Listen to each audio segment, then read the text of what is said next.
Hey guys, welcome back to the Grumpy Dungeon Masters. I am your host Jay with my co-host Chris, who is drinking. He's going to get liquored up before we start this thing, apparently. have you ever DM drunk? No, because I don't drink. However, I have played. Actually, I have DM'd while all of my players were drunk. We actually did a Drunks and Dragons a few years back for somebody's birthday party, which was fucking amazing. So it was third edition. I ran a 30th level game. So just the most ridiculously broken fucking characters you can think of. And everyone else was completely shit faced. And on top of that, they had made homemade bacon wrapped jalapeno poppers. Ooh, Yeah. And like after a while I started trying to take them away from people because one of our players just kept consuming them and I knew where he was going to end up before the end of the night was over with. the shitter? Pretty much, yeah. Yeah, the story of his asshole being on fire for the next 3 days is spectacular. Uh, then there was the other gentleman who was playing with us at the time who had eaten a couple of the poppers and then kept touching his eyes. That's a no. You don't do that. Yeah, yeah, word of the wise, if you touch jalapenos, don't touch your eyes. And after you do it the first time, don't do it 6 more times. I have. I don't think I've ever DM'd a table where people were drunk. I don't think I would. I don't think I would mind the consumption of alcohol at the table as long as it wasn't disruptive or causing issues. Obviously, but I usually host from my house, so Yeah, everyone else to drive home. So usually drinking's not good to do before yeah. that. No, you're not wrong. See, I am not a drinker. Like, I don't drink at all. That being said, rest of my players do drink. I'm pretty well used to it. Like most games, whether it's online or in person, several of the players will have a shot or two. But I actually it's pretty rare where they get really drunk. We only did it that one time specifically because we were like, it's a birthday party. This is what we're doing. being my size, drinking's kind of like something that like I have to do a massive amount of, and it's very expensive to feel any effects. So Not I don't not drink quite Andre the Giant, but right. I drink out of like 32-ounce cups or 40 whatever ounce cups. They're big cups, and I make a mixed drink in that, and I can go through three of those, and then finally start feeling the effects of alcohol. So it's not like something that I do regularly. But like I said, I wouldn't mind it at the table as long as it wasn't disruptive. But yeah, I've never really come across the issue. I'm a lightweight, I'm 170, 180 pounds, and I don't drink. So it doesn't take a Yeah, hell of a lot to get me lit. but you're a redhead. And what are you saying? You're Huh? supposed to have a higher alcohol tolerance. You have like +2 to your alcohol tolerance. Is your alcohol tolerance that bad you can't get over your racial bonuses? Apparently. Uh, yeah, now that I think about it, I have a lot of German in me. There's probably some Irish or Scottish in there, but there's a lot of Danish as well. And I don't know that the Danish do a lot of drinking. They make pastries. Yeah, like I'm a mix of sort of Celt and Viking. So you would think I'd be a really good drinker. So what are we talking about today? Well, But we should mention before we go anywhere, like we do have our friend Bruce who has the Drunk with Buds podcast, and all they do is just drink and talk about nerdy stuff. And I assume they drink and they play D&D. I mean, I uh, would I would guess. I don't think so. So you should definitely check out the podcast, though. Be sure to do that. It's an amazing podcast. They had some great guests on there. I know they had the Kenzer Co guys on there fairly recently. They had one of the comic book men, Ming Chen, on there. But Mhm. anyway, yeah, like they don't always even talk nerdy stuff, but yeah, it depends on who the guest is. They sort of let the guest pick the topics. For All right. us, however, we are Grumpy Dungeon Masters, and we, in fact, do talk about nerdy stuff. And by nerdy stuff, I mean Dungeons and Dragons primarily. So what is the topic that you have prepared for Oh, geez, I got us? so much shit. Well, let's start off with the gatekeeping thing. Do you want to tell your horror story about the thing you? got banned from a fucking Facebook group over. I was wondering. So I made a post on Facebook where someone asked the serious question. What arrays, what stat arrays do you use? Do you roll? Do you just use the stat array in the book, or do you what do you guys like? What do you guys prefer? By the time I saw this question, I saw this response. It had already had like a A hundred hundred. It plus. was 100 fucking responses already. So I go and I make the joke that only a true tabletop gamer uh, would would go 3d6 straight, and it's an obvious joke. And like by the time I like circle back around, and look at the comment, I had like 10 or so funny likes on it, like the funny faces and a bunch of likes. And then one guy just shows up out of nowhere and goes, "You're being awfully rude and inconsiderate. You just define what a true gamer is. You're being a jerk." And I was like, "All right, whatever. It's a joke." And then he called me a Schrodinger's douchebag, which I had to look up what that meant. I don't I, even know what that means, but I know what douchebag is, so I get the idea at least. so it's essentially if you were a sexist, racist, or bigoted, when you make a sexist, racist, or bigoted comment, and then when everyone goes, "Oh, that's horrible," you go, "Well, don't worry, guys, it's just a joke." Oh, I don't, I okay. don't, I don't think I did that either. Despite the fact that many people had obviously laughed at it, Right. it's a joke. It's an obvious fucking joke. Get a goddamn sense of humor, you fucking troll. I don't know what his problem was, and I talked to my wife and I was like, "Hey, this situation happened," and I kind of explained to her. She goes, "Why did you make the comment in the first place? 100 people already responded." Why not? It's a fucking thread in a forum for dungeon masters. It's funny. And yeah, and to be fair too, like you never get like the sarcasm, but I was pretty blatant, with calling only people to do 3d6 straight as being true tabletop gamers. So I don't know why this guy took it personally. If he did take it personally, I guess I apologize, but not really. I mean, that's on you. You gotta Yeah, I'm sorry. grow up. I'm sorry you haven't got a fucking sense of humor, you piece of shit. I'm not gonna go that far, but Well, I'm an asshole about stuff like this. I will go that far. Fuck that guy. I do. Since we're talking about being grumpy, there is a thing going around of a DM uh, who basically set up a game for, I guess, her friends. It was an amazing setup, but like, so she basically had like this attic room in her house. She made a custom table to basically display maps and stuff like that. She had another table set out that had like all these like different sets of dies. She made custom miniatures for her friends. She spent, according to her, 6 months working on her work, her campaign.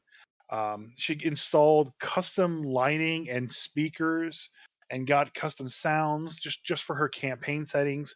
Went out of her way and stocked up her fridge. Installed a fridge into this little room too, full of foods and drinks and stuff, and created all these props, individual like letters that were basically a part of the campaign and how the group got together.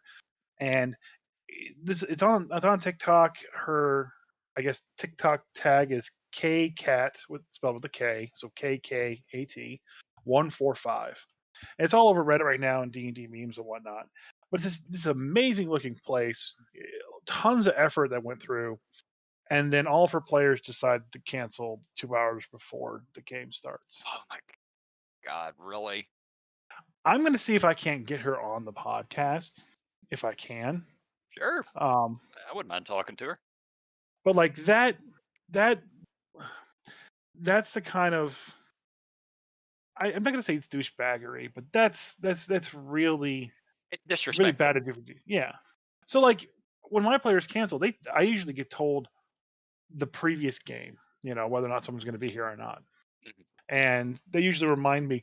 In like the last time this happened, where one of the guys couldn't make it, he didn't tell me that I actually canceled the game, and then they were like, "Oh no, yeah, we're all coming. Sorry." I actually had the inverse experience for the first time in my life Yeah. where like they had all canceled. So I was like, okay, well, I can't even do a one shot or anything, so I'm canceling the game. And they're like, no, no, no, we're all coming, we'll be there. So props on Yeah, them for giving me a unique experience as a DM that hardly anyone's ever had. I've never had that happen ever, But ever. So I feel so bad because she's obviously very passionate about D&D, and she seems to know a lot of her videos are D&D related, and those players are missing out on a huge opportunity to well, play here's the thing. Okay, so there's a an couple of things to unpack exciting on game. this. One, there everybody understands extenuating circumstances. You know, Right. if Saturday rolls around and you're ready to play D&D and you come down with a fucking massive migraine, we get it. If you have the Mhm. flu, we get it. Somebody got in a car wreck. Okay, shit happens. Yeah. That's expected. Nobody cares about that. But if you cancel last minute, within the last couple of hours with no explanations or anything, please don't do that. Don't don't just say, "Well, I don't want to go play D&D today," because that's fucking rude. They've put time and effort into preparing the game. I Um, mean, just to give an idea, like when I first started doing D&D in 4th edition, I spent probably about anywhere between 20 and 40 hours a week just focusing on D&D related stuff and building the next session because I was running 4th edition. A lot of it had to be kind of homebrewed and kind of worked around, much like my group in For Arm of the Frostmaiden. So there were, and it was in person, so I had to do a lot of shopping for miniatures, and a lot of shopping for maps, finding maps, building maps was a big thing, because I'd like to have the map that people see kind of match like what the passive perception of the party is. mhm, Because one of my shortcomings is describing a room. So kind of I really like the idea of like what you see is what's in the room, and I can further describe it, from there. So, like, I would actually go through and buy all the tile kits from D&D, the official tile kits, scan them into my computer, and then cut them out, and I would have all these, PNG and JPEG files of different tile sets that I could basically assemble like a giant puzzle on my that's computer and fucking print out that's these next. huge maps. That's just next level. Like that's going above and beyond. Well, I mean, that's I mean, I just look at this at this girl's level of effort. It's a huge amount of effort that goes into it. I have to basically dedicate every Saturday for prepping for the stream. So Yeah, like I knew I had a lot to prep, and I didn't know how fast my group was going to get through Caves of Hunger in Frostmaiden. yep. And like you had explained that your group had basically just burned through it like they were just sprinting through a marathon, and that had me really worried. Yeah, they Um, went through like all of the lead up stuff and 80% of it in one game session. and my group, so I was really worried. I was like, okay, well, I was reading through the things. Like a lot of these rooms don't have encounters, just kind of like role play moments. And I don't know how your group burned through it that fast. I mean, you didn't have like a lot Group of my stuff. group focuses on the encounters. That's Yeah, why. And mind you, the encounters, they don't take very long. Like, yeah, a couple of rounds of combat and yeah, my players are so fucking good at what they do. They just burn through these things. So, yeah. combat scenarios are over quick. There was a lot of role playing going on with my group because, not to spoil it too much, but like a magic item they had gotten from the other Yeah, yeah. chapter had come into play, and they're like, okay, something's really wrong with him now. And then they Uh, actually diagnosed and figured it out, and like took that magic item away and hid it, and then yep, got yep. him to cure himself. So there was a good hour of play just dedicated to that, which didn't involve me at all. My Like I had players just my players handled that situation earlier in the storyline before they yeah. ever got to the caves. So yeah, that was out of the way. But that right there did take them probably a good hour to handle just through role playing shit. Yeah, and so they kind of went through, and the first encounter they got beat up, and then they were able to kind of work their way through. I started doing what the book says with like the boss in there, and they started kind of like getting their way through. A lot of talk because the group really doesn't trust each other now with No, how the situation is kind of neither going unfolding. neither do mine. My group definitely is not on the same page anymore. Um, so I had prepped the entire place, and this place is huge. I started at 11, and I didn't finish until 6:30. So I had a couple minutes to decompress and Yeah. get ready for the day. But that was a lot of prep time just for possibly one session. But luckily, they only got through like a quarter of it, so next week won't be that hard. I just have to, I could actually do maintenance work for the stream and update miniatures and stuff like that because that's And start what they want prepping to do. for the next leg of things that we're not going to talk about on here.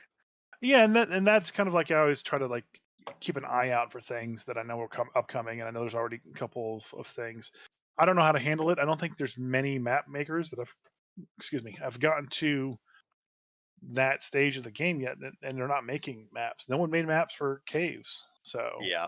Yeah, that's going to be an interesting one that I don't know how you're going to handle it. We'll figure it out later.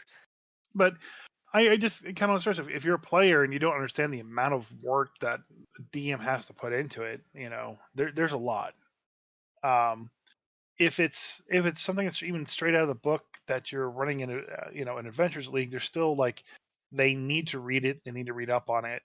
A lot of times the better DMs don't need much prep time for something that's just straight like here's an adventure league scenario, run that. I pretty much ran the Avernus campaign straight from the book, but I still had to read ahead and get maps printed out, and luckily there were a lot of maps already available, so Yeah. With the just with printing that. the with the campaign I'm preparing to run once I finish Icewind Dale, I'm actually taking a page out of Bruce's book. I'm doing most of the prep work ahead of time. That's the reason that I've yeah, there's still a lot of maps I have to make. There's a lot of other stuff I have to focus on getting done. But I've got another month, month and a half before I start running it at least.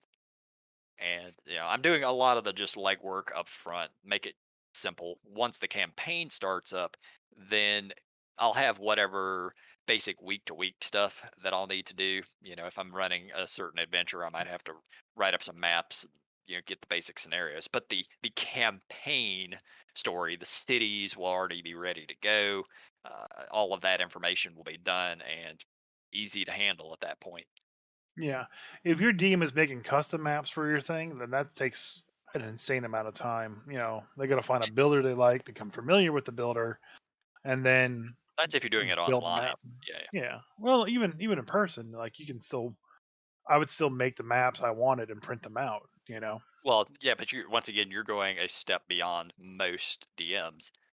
The vast majority of my maps, once I get back into person, are going to be hand drawn, and they're not going to be fantastic, but it's going to show players where everything is. You're going down this hallway. You're in this room. You're in this room, and so forth. That's how the vast majority of DMs do stuff when you're in person. You are the only DM I've actually run across who goes that insane mile. Well, y'all need to get on my level. So your players should, in person and online, should be incredibly thankful that they get to play with you because you go way beyond what most DMs do. Speaking of, I actually got it's not an invitation, but I got requested to actually show up and do the Scarab Game Day at one local game store here in Charleston, and I guess their DM that normally handles it, is not showing up, for whatever reasons. Yeah, So they needed assistance with that. So they reached out to me for help, and I may do it. I have to ask the wife, she who controls the world, if I yeah. can, Where would it and be that's at? Any Green idea? Dragon in Okay, so it's Charleston. so it's local, sort of Yeah, local. All right. sort of local. Yeah, I will have my second chip implantation by then, so that'll be good. All hail Bill Gates. Yeah. Sorry, did that slip out? I just got my second chip implanted, and he just spilled Coke on his keyboard. Me now, when I'm dancing the robot. So I may go off and do that. I'm not sure what I would even do, but that's just another game I'd have to prep for. Yeah, Yeah, I think it might be worth it though. Yeah, if nothing else, you'll meet even more people who are somewhat local, more contacts along I the don't way. want to meet people. Yeah. Yeah, imagine that. Anyway, let's get back to the sort of I'd mentioned the gatekeeping thing earlier, and then you got to tell your brief little horror story. We don't have to focus on this too long, but we had wanted to talk about this a while back and hadn't gotten to. So Like Okay. gatekeeping, we get it. Like fourth edition. Fourth edition is a beautiful example of sort of gatekeeping. It's you have a fourth edition player who doesn't or who's never played third edition, we'll say. And actually, I know you saw some of this too when you first started out because you started with fourth edition, and then you get all of the people, "Oh, fourth edition sucks. Third edition's the way to go," and then they want nothing to do with that fourth edition person, because they are not playing the same thing. They're playing a quote unquote lesser version of a game. I always hate when people do that, and now in your scenario, what you posted online, that was obviously a fucking joke. But people who take things like that seriously are out there. Don't be that fucking guy. Don't be the gatekeeper. Just because they don't play the same thing as you doesn't mean they are lesser than. If you really and so strongly feel that third is better than fourth, how about invite them to a third edition game and let them play? If you hate fifth edition, invite them to whatever thing you're playing. Don't ignore them. Don't throw them out. That's not a good way to handle people. That just makes enemies. So I when I was working in a call center years ago, there was um, a guy playing D&D, and this is kind of when I started getting into fourth, and I had already invested a lot of my time, effort, and money into getting fourth running. And he was like, "Oh yeah, I saw fourth edition. I played one game of it. I think it sucks. It's the worst Right. game ever. Blah blah blah." I was like, "Well, can you at least come and play one of my games and see if it matches up at all for what see if it matches what how Sure. you play your games?" So I set up a small little game, and uh, again, I made all the custom maps for it, printed all the stuff out. I knew who their characters were ahead of time. I can't remember what the group was, other than there was like a dwarf, Right. I mean, something this or was a other, and a decade ago or ranger. something. Yeah. It was like only yeah, it was only 3 or 4 people. But I had this cool map and stuff already, and the final encounter for it was a very wounded, de-winged young dragon, and I had in fourth edition everything was like there's a monster type of every CR in every CR. So there's a dragon for CR3, there's a dragon for CR5, and all the way up. And they could have very easily taken that dragon, okay? But he basically instructed the group to run away and not fight it because in his experience in third edition, if it's a dragon period, you're going to lose. That I'm like, could well, be that's not necessarily true. That may be what he had found with the people he played with. okay. But yeah, But there was a lot of other things that there was a lot of things that he actually he played really well, except for that kind of thing, that kind of like meta gaming at the end. Um, but overall, he said that he really enjoyed the game. He had a lot of fun with me DMing. I was like, would you want to come? I was really looking for players. It's like, would you want to come play the game with me on a regular basis? And he's like, no, no, because it's fourth. I was like, but what was wrong with what you just did? He goes, it's not third. I'm like, is there any reason why you wouldn't play this game that maybe I could change something that makes it work better for you? He's like, it's just fourth edition. um, Like, motherfucker, like I what? don't I don't necessarily disagree with him. Now, like you didn't do the gatekeeping thing. He didn't really do the gatekeeping thing. He did accept your offer. He did give it a shot, and he had a good time. But at the same Mhm. time, he also had access to a regular third edition game, which he enjoyed better. Like I enjoyed third edition as a system way better than fourth Right. edition. And so I actually went and played third edition at his house, Mhm.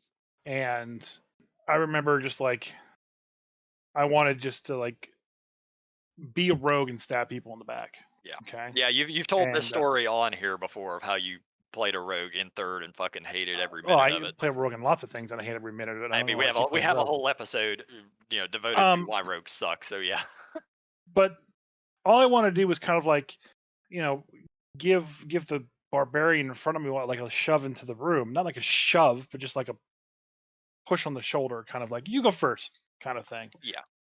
And he made it an ordeal that took 15 minutes to resolve. There's like 17 rolls. I had to first calculate whether or not I was flat-footed or not, and whether or not the other guy was flat-footed, and then I had to add more modifiers and more differences. It was super complicated and super terrible, and I just wanted to basically role play me going, "You first, buddy." Right. Yep. Like, That's the how is that DM. more fun? That is the DM overstepping his bounds. If I had been in that scenario, even with third edition or with second edition, I would have just, if the guy doesn't specifically resist your push, it's simple. Just he goes forward.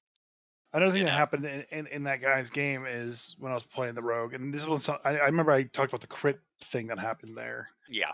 before, but I also wanted to just we were fighting a big monster, and I wanted to hide behind a pillar, and I think I had to make a stealth check to get to the pillar, a stealth check to hide behind the pillar, a stealth check to move into position behind the enemies so I could get sneak attack. As somebody who Okay. has played and run a fuckload of third edition, you should have had to make 2 rolls. Period. There should have been. Because they had stealth separated by sneak and hide, I think it was. One of the sneaking is moving silently. It might have been move silent and hide, but basically moving quietly and then physically hiding. And they've obviously I don't know simplified why it that. took me 4 turns until I could actually do an attack. By the time the whole game was over.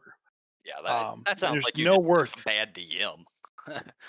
So it didn't sound like it was worth it at all. And I kind of always just like it boggled my mind because fourth edition was not this complicated, especially at the levels that we were playing it, like 1 through 10, 15 ish. I've yet to hear someone, except for one person. I actually saw one video with one person who actually played fourth edition and actually said the huge flaw with fourth edition. And I'm not going to say it here because then people will hear it and like, It's oh, I always knew it was that, it's a and board game. push glasses up their nose. I mean, there were No, no, the not biggest not even the that. biggest problem I had with fourth edition was it felt like I was playing an MMO. Like everything was so pared down, and you were so restricted as to what you're actually able to do. In third edition, there was no restrictions, man. That See, you you didn't you have you to. say that, and like that, I would say that the DMs that you played for fourth weren't playing fourth correctly. Well, I don't think that's the case. I think it was because I played fourth very early.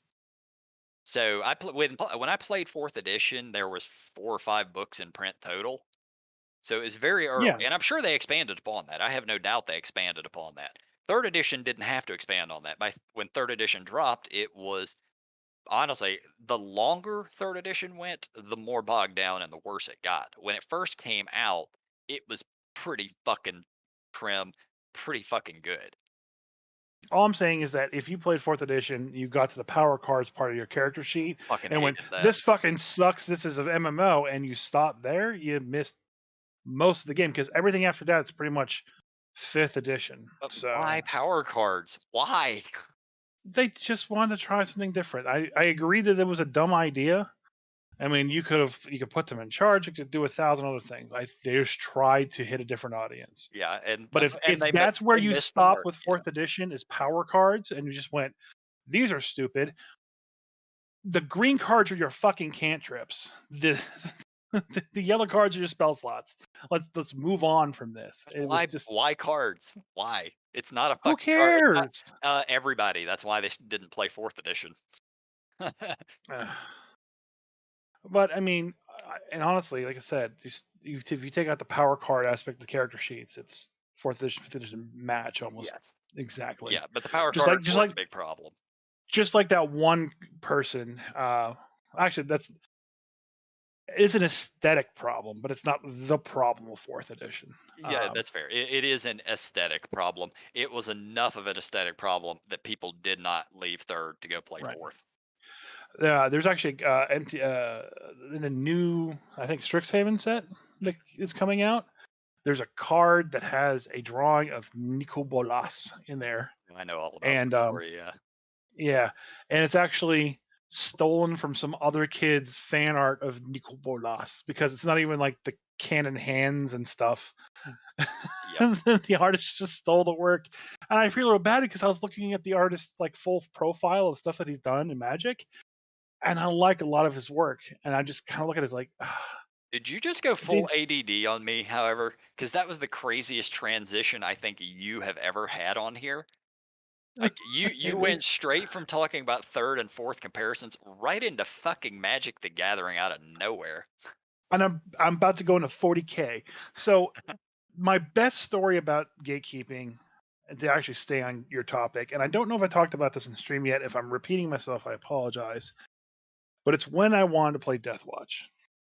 Oh, no, I don't you remember. have actually told this entire story Yeah, about how this group would not let you in because you didn't have at least 5 years of experience, but I I I actually, go ahead fucking tell the whole thing because I can't recall for sure if you just told me or if you actually did tell this on a podcast. If not, fuck it. right. You guys can hear it again. Enjoy.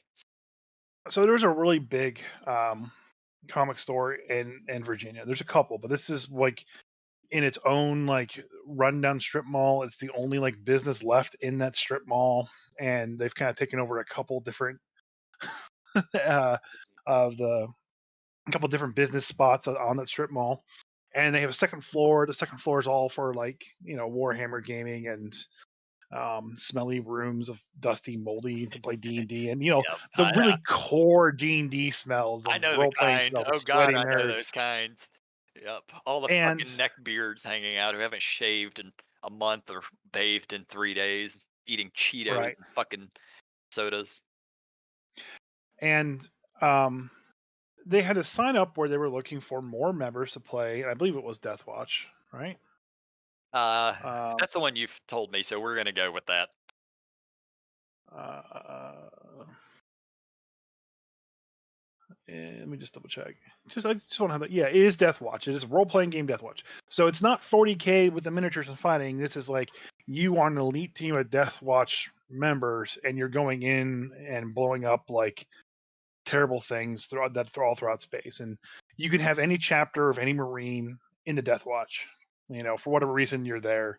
Maybe like you got exiled from your clan or something, or your codex or whatever they call it.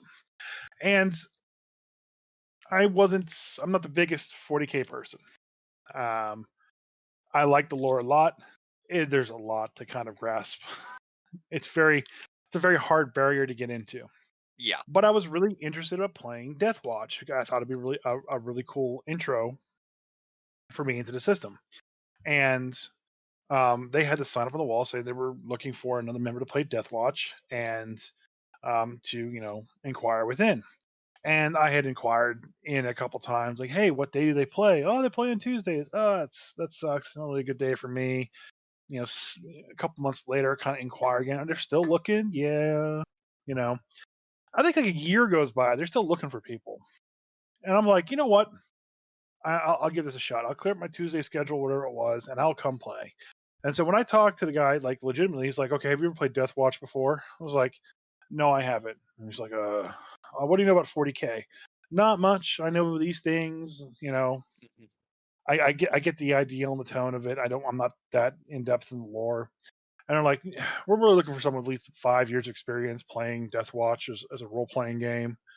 Um, which is weird saying that. I think he may have just been joking with me because like the game came out in 2010. It was like this is like 2013, 2014. Might have been saying it just because he didn't want you. Yeah, and it's just maybe just 5 years of playing 40K games or something. I don't know, but like to go out there and look for players, and then you finally get a player. I don't know anyone else that was looking to play that's chomping at the bit to play Death Watch. The reason that And they haven't found anyone in over a year is because they set such a ridiculously high bar of entry. They're not going to find somebody to play this. I mean, I don't know anyone who's ever even played Death Watch, and I don't know a lot of people who have ever even heard of it. yeah, You know, it made me sad. Later, our friend Johnny, um, he was actually going to try to do a Rogue Trader game, and mhm, I had a cool story all set up for that. And unfortunately, that game never happened, but that would have been fun to at least do that, in the yeah. 40K world. Oh, the amount of games that I've had planned and never gotten to run. But like, why would why would you take someone who's interested in your role playing game popular or otherwise, and then just turn them away on the spot because they don't have enough experience or don't meet some stupid criteria you put out for them. Yeah. I never turned away any person in Adventures League that wanted to play.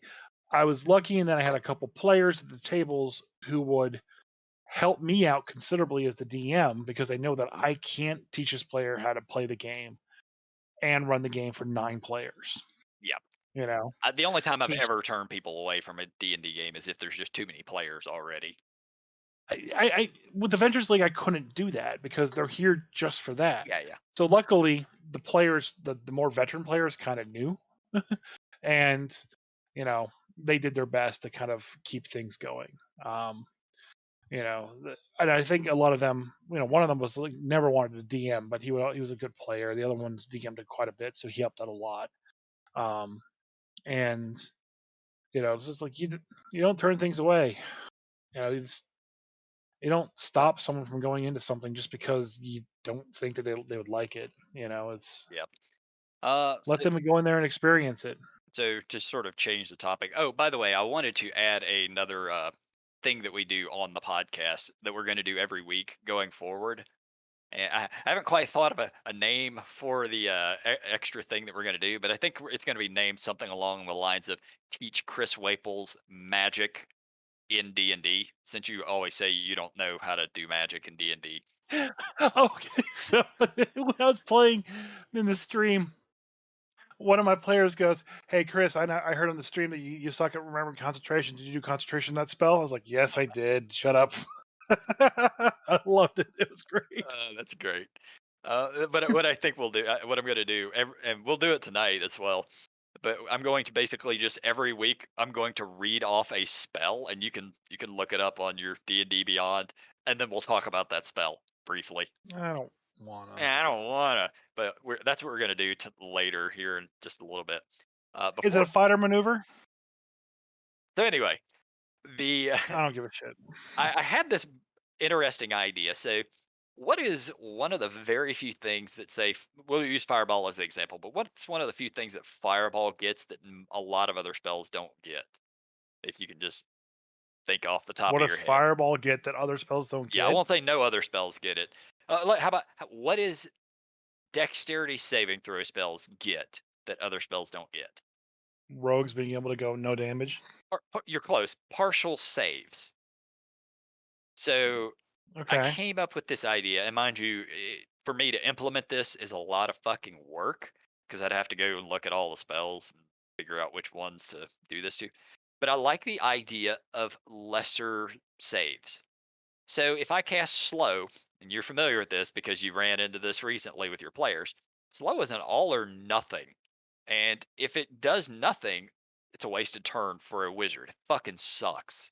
Like the wizard, Yeah. and a lot of times you'll run into shit with high saves that you just can't get any spells to stick on, especially at the higher level of the game. And then you have legendary resist and all this other stuff.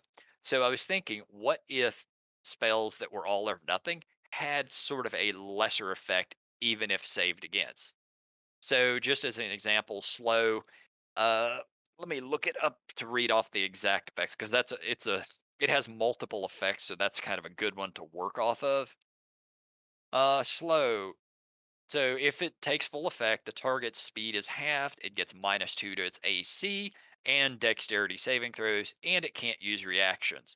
On its turn, it can use either an action or a bonus action, not both, etc., etc. So say if you cast slow and it makes the save, what if they just got a -1 to their AC? Just some I would just say no reactions. well, yeah, sure. Or they can't take reactions, even if they do make the save. Yeah. You know? I mean that's worth it, but I mean I think there are some spells like that that are all or nothing because just the potency of them landing is a game winner. Like There are a lot of a players. paralyzed spell or a whole I person, agree. things like that are like if you hold that boss, and this happened in one of my games where we held that demon and I can just walk up and just yeah, chromatic orb level 5. Fuck But you, goodbye. every turn they get another saving throw, and sooner or later they will get out of it. Around Like, yeah, you know, every whatever. round. uh, but I just feel that like a lot of the spells are. useless. I know so many wizards, so many people who play wizards, sorcerers, etc., who just take fireball, not even necessarily because it's the best spell, but because it's guaranteed. You're gonna get something out of it. Well, that's because Fireball was made to be better Uh, than other Magic spells. missile. People take magic missile at first level, not because it's the best spell, Yeah. but because it's guaranteed. You get damage out of it no matter what. Magic Missile is a carryover from the original from the origins of D&D. So is fireball. And it's great. But there's also tons of stuff that make just say no damage from Magic Missile at all, There's period. a couple of spells that do. Yeah. So there's ways to get around that. Fireball, not only does it do what is it, sixth level 8d6. spells and damage, Yeah, it's 8d6. 8d6 worth of damage. Yeah, so that's around like the sixth level spells worth of damage, and you always take some sort of damage even if you pass. I mean, it was intentionally made to be overpowered because of how iconic it I'm just was. using it as the So example. Like you can take any other right, dexterity saving throw spell and get the same thing. People take the dexterity saving throw spells because they're guaranteed. and I think that's better to compare it to. So from that perspective, um, a lot of the things that hit like charisma, like the whatever the planar shift one is, if you fail that one, you're just like gone from the Oh, plane of yeah, existence. banishment. Yeah. Yeah, like that's hard to have a secondary effect No, to, it isn't. you know, No. Uh, other than just like some kind of negative effect on your turn or you could just something. say they blink out for one turn, you know, or not even one turn, just for there. You there's a lot of other things you could throw on there. This is what I was saying. I'd have to go through and look at every single spell to sort of figure out what secondary stuff. This is probably never going to happen. But if somebody is, very motivated, they could put something like this up on the DM's Guild. Hashtag probably not me. Oh, definitely not you. I'm not To motivated. get you to finish writing magic items has taken me close to seven I got months. like 30 of them. Your goal was No, 100. my goal was 50. I should have been done months ago, but you know me. I'm also working on a whole lot of other stuff at the same time, like usual. But I mean, there are a lot of spells that you wish they had some kind of secondary effects, like cantrips at high levels. Missing, and just not doing any damage. That sucks because like you don't do anything. Like at least with a fighter, okay. Like I try to hit you with an attack and I miss, so I swing again and I miss. Well, fuck that. I action surge, so I swing and I miss, and I swing again, so I miss. Like that sucks. Bonus action attack again, and I miss. You did a lot of stuff in that turn, and your character was doing stuff and swinging stuff. Versus, all right, I'm going to fire firebolt at it. Does a 17 hit the AC? No. Okay. Um, I guess I'm done. Thanks. I'll see you next turn. And it really sucks because, like, at least with Eldritch Blast, you can roll 3 attacks. Oh yeah. You know, I kind of like I wish that, and I've always been a proponent of the more roles you give to the players that not inundating is better. So the more roles you can have the players do is better. That's why I like how advantage works. I kind of wish Firebolt was 3 Firebolts. Right. You It does know, a lot of damage, maybe but yeah, it's not 3 rolls. It's 1 or nothing. right, and that just sucks. So I think like you should change something. Okay, instead of saying you get 3d10, you fire 3 bolts at the target and roll for each one of those. It's a single target spell. All 3 hit that one target. Unlike, and then that Eldritch Blast to Haz, it's like, oh, I'm force damage and I can hit multiple Right. targets. That's why people like Eldritch Blast. That's why Blast is the best cantrip, because there's multiple attacks, there's more engagement. It has nothing to do with the Yeah. numbers. Nothing at all. It's just there's more engagement, it's fun, there's utility, and it does the same damage as At the Firebolt. same time, though, effectively, if you're playing a warlock, you are a spellcaster fighter. You're the fighter of spellcasters. Right. You're only ever really going to cast Eldritch Blast. And by the point you're able to cast, it does 3 of them. You're the equivalent of a fighter who would get 3 attacks around. I I know we talked about this. One of your magic items was letting a player cast Firebolt as a bonus Yep. action.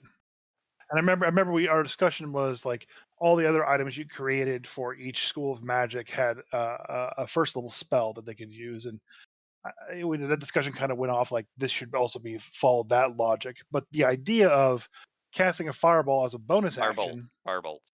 firebolt, yeah, firebolt as a bonus action, is really good. There should be a point in time where the wizards can do cantrips as a bonus action. Yeah, I know sorcerers can, yeah. They have to spend. right from They the have to get spend. go. Well, at the same time, the point of the wizard versus sorcerer is sorcerer has a much more limited amount of spells that he ever gets access to, whereas the wizard gets Right, access to everything. right. He gets it from the start Yes. too. But I'm saying like at level 10, level 12, 14, something around that range. Fucking let the wizard be able to cast cantrips. Would it break the game that much? Probably not. It would add an Oh, extra if you hit perfect at like 10th level, it adds an extra 20 damage. And that's if you hit a right, perfect fucking roll. right. It's more engagement for the player, and that's what I want to focus on. Like hey, I want to do my maybe make it just like the fighter thing. If you cast a cantrip with your action, you can use your bonus action to cast another cantrip. That way, you're not casting two Yeah. spells. Make it a feat or something. Oh, who knows? Like that gives the player rolling more dice and more engagement in the story instead of just I'm going to poke my head out. Okay, poison spray. Why I'm using poison spray at level 10, I don't know. I'm going to hide. Yeah. And it is I can't hide. it's I'm so just going to weird stand here. too because in earlier editions, first edition, second edition, it always started off with the wizard being the weakest class by far. And by the point you hit top levels, the wizard is so far superior to everything. The third edition, that Yeah. sort of changed because of spell resist, but ignoring spell resistance, wizards were still the best damn class, and sorcerers. Yeah. Fifth edition, wizards start off reasonably strong, and when they get fireball, they become the most powerful class for a little while. And by the point you hit 15th, 20th level, they are so far behind a lot of the other classes. And I'm saying wizards in general, but like sorcerers and things, you can still deal reasonable damage, but your barbarians are going to probably out damage you. Fighters are absolutely going to out damage you. Rogues can out damage you. Your wizards and spellcasters have a hard time staying on par damage wise, and the all or nothing spells are very fucking risky, man. They're all or nothing. And Yeah. A legendary lot of resist sort of blow that out of the water too. a lot of the encounters, like the physical fighting encounters as a wizard at high levels in D&D seem to kind of be very weak. There's a lot of like melee scramble, melee damage, and a lot of range damage. That's going through as well too. But if you're trying to get through, let's say, Tomb of Annihilation, a good wizard will get you through the Tomb of Annihilation from beginning to end better than any fighter would. Sure. And that's the big difference is being able to have that spell book and have that utility. Well, you don't really know that when you first roll your character when you're first playing D&D 5th edition. You don't understand how critical it is to have that book of utility spells and be able to cast ritual spells and Liam's tiny hut and identify magic. And there's a lot of I've noticed that too when there's a lot of extra work that goes into making sure that that data is in the dungeon master's guide. So like um there's the thing in the caves where like if someone IDs this with identify magic or otherwise, it's this kind of magic, and Oh they can yeah. get an idea of what's going I on. always hate you that. know Detect magic. Well, what type of magic? Fuck, I don't know. but so there's a lot of extra work done to that, and then a lot of it's just like kind of hand waved away by the players because they're playing a combat sim Yes. Yes. most of the time, and the core campaigns aren't really built to really push out a lot of creative uses of spells. The Yeah, fighter's you're going to wrong. walk You're into you're the definitely room. right on that. The fighter's going to walk into the room, eat all the trap damage. The cleric's going to heal him, and then the melee fight's going to ensue with a couple people throwing range stuff. Kill the healers first, kind of huzzah thing, and that's like every fight in D&D Yeah. Kill for the yeah, most kill the part. healers first, man. That's rule number 1. So it's you can get you got to be very careful as a DM to make sure the combat doesn't become very stale and repetitive. And I kind of noticed this too, and I used it to my advantage a couple games ago, where I had a big bad, and I know how my players fight. I know who the linchpin of the fight is. It's that fucking Goliath fighter. The second he's down, the party crumbles, Yeah. and that's exactly what I did. I killed that Goliath fighter in the first fucking round. And guess what? The party crumpled. It was only through some amazing thoughts and some great plays and some great rolls that they get through it. And unfortunately, that player had to sit on his hands for an hour. And that sucked for the player. Oh yeah, yeah. Losing a player early in a combat or something, yeah, especially if the combat goes long, that can definitely Yeah. suck. And I felt real bad for him. And we talked a little bit afterwards. And, um, he's a great player. So, he kind of like understood that perspective. But like he's the linchpin. He's the guy that keeps things going through. So I actually changed around a little bit of a couple of the encounters in the caves to kind of lure the players and separate them, and then attack them from three fronts all at once Yeah. in order to kind of like give them something to do. And they got messed up because of it, because the Goliath fighters up there in the north, the healers in a different room, the wizards in a different room, and they're all just getting jumped from different I mean, angles. they And failed one of the earliest things you learn in D&D of not splitting the party, though. well, it wasn't that they split the party. It's just that you know it's it's all, I'd say, one room, just different sections Yeah, of the but room. you're still separated. Like as a party, you want to be close, if for no other reason, just so you get heals. Oh no, they were within like one move or a move and a Oh, dash. okay, They okay, were close. They weren't like hugely separated, but they were just separated enough and distracted enough by the top room that when the fighter went in there to do his standard, I'm going to walk up here first and take the trap damage, because we all know there's a trap up there. yeah. There wasn't a trap up there. It was just enough room that it could sneak in and split them all up. So, um, and it was too close of a quarters to use fireball, which is great. The previous encounter had, I think it was 12 shades, and Shelly was like, rank 4 fireball right here.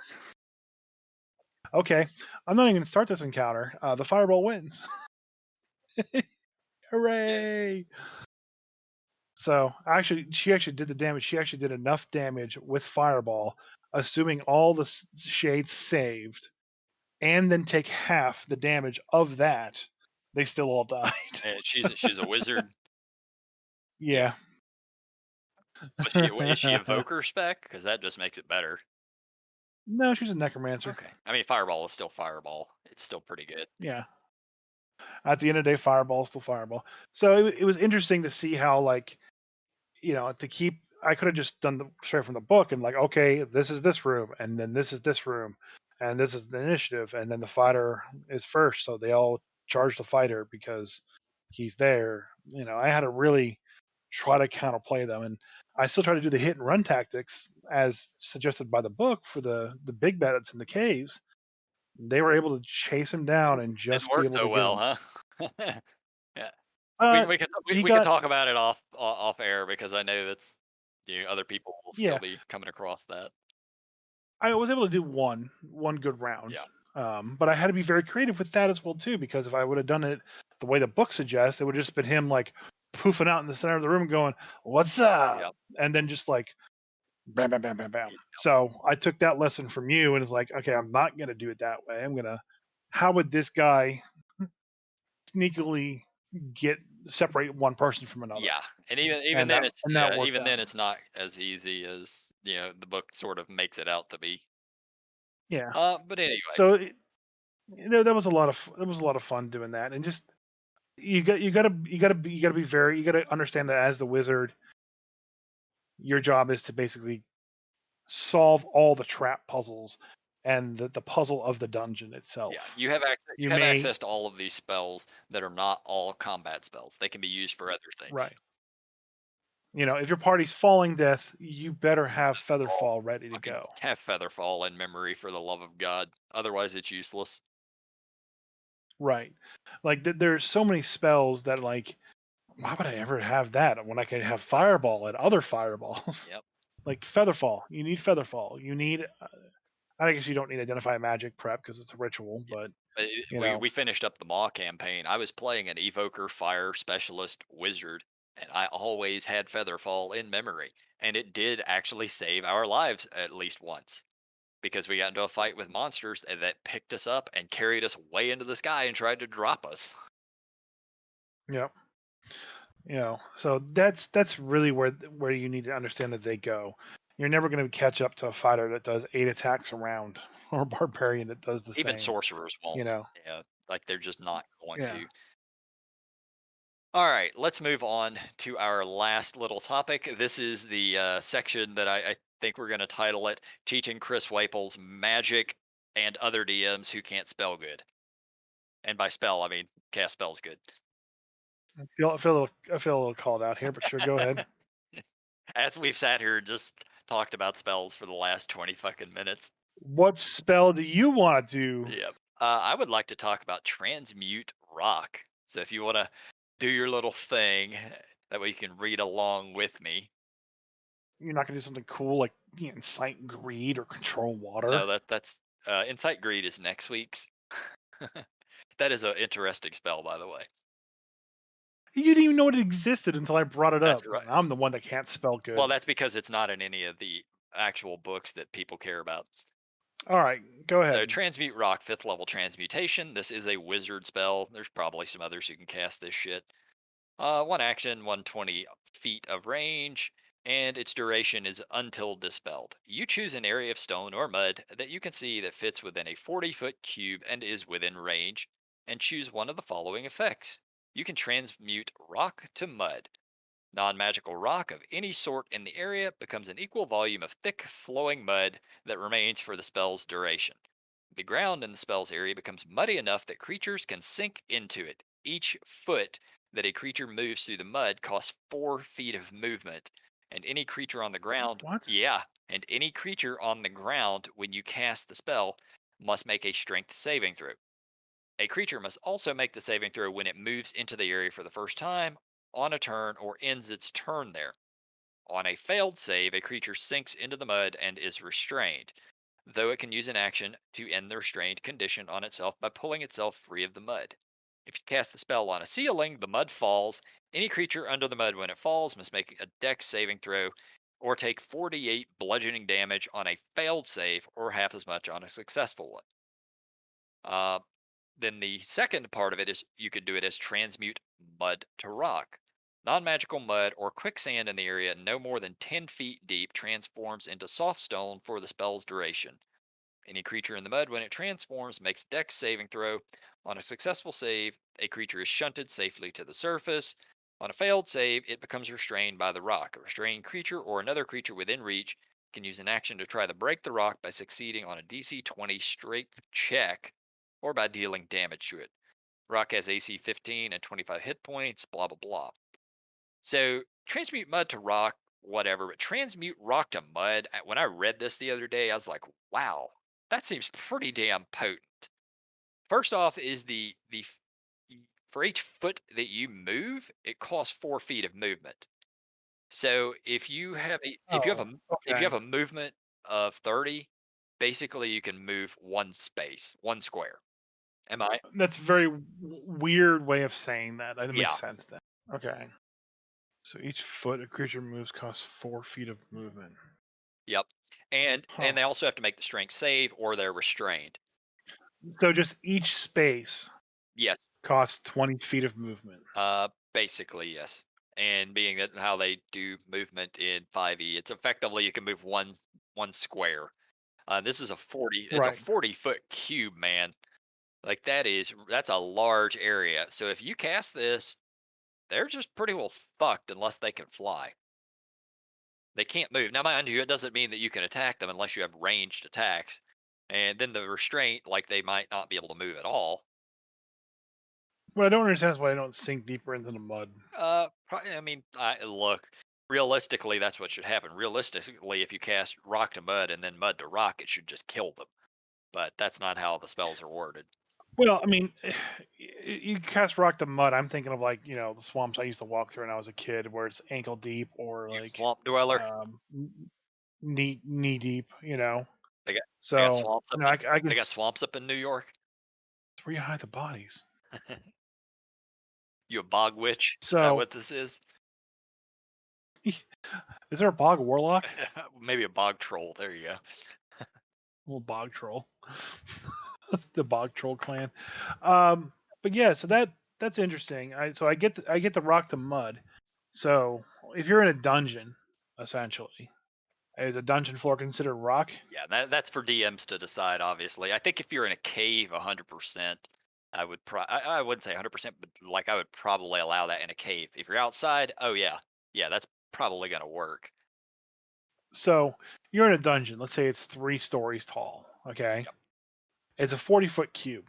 Okay, so I pick a space 30 feet away. Okay, and that's the center of my cube. I do rock to mud vertically.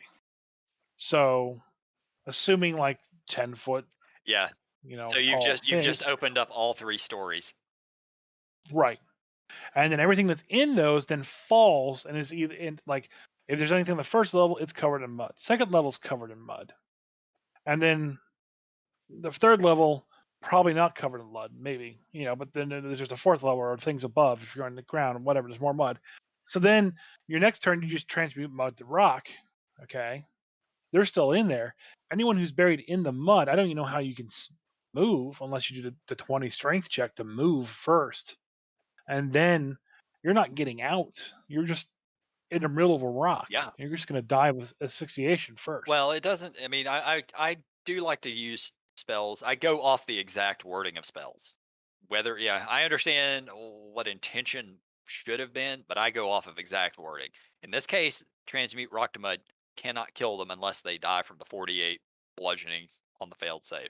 But it restrains them, it Nah. holds them in place. Now, as a DM, you have prerogative to do stuff like that. Yeah, If you if feel I like had you kill creatures them, that were like, yeah, if I had creatures like if you did in my scenario, you did rock the mud, and there's just a pile of mud, and there are people buried under the mud. I wouldn't say it killed them, but they're not getting out. They're no longer a threat. A goblin will never be able to get out of that. mm-mm. You know, all those goblins are dead. Maybe an ogre could bust his way through eventually, but you know, he's pretty much dead too. Yeah, like I would I even just think the mud I would just hand wave those like encounters. mud to rock really should just sort of kill them because you've just turned all of the mud that they were trapped in and now it's solid fucking rock and they can't breathe. You would think that would be sufficient to kill them, but it says that they could still escape and so forth with assistance. Yeah, if you do it to a beholder, I'm just going to disintegrate beam his way out. Yeah, I'm I would calling do the that. same. Yeah. How dare you? Yep. Oh shit, lasers. Fucking lasers everywhere. I know I'm supposed to roll, but it's all disintegrate beams from now. How dare you get me muddy? But yeah. So anyway, that is our section of Teach Chris Waples magic and other DMs who can't spell good. So I have to ask this question. I've seen this online a bunch. When you were a child and you watched Looney Tunes, did you envision quicksand being a threat, Oh, terribly, more of a threat? terribly so. Yeah, Yes, I'm horrified of quicksand, even as an adult, and that's thanks to Looney Tunes and Looney Tunes, and, half the movies we and Princess watched. Bride. Yeah, yeah. Yeah, it's just like, why was that such a prevalent, normal occurrence in like the movies and cartoons we watched as a kid? And I don't even think quicksand exists. It's a real thing for sure. Jesus, now I, I'm sure that we're gonna get some fucking people who are gonna message us on Facebook or Twitter or wherever and be like, "You guys are idiots. Quicksand's real. It definitely can drown people." Blah blah blah. No, I have no idea if it's real or not. Like Either way, I know the I'm concept terrified of of it. like I've seen the Roper video where he makes that aerated sand, and that's fucking scary as shit. And I know like there's other areas where you can sink, since it's sick. Uh Quicksand real? Question Is mark? quicksand real? Thank you, Google. Nope.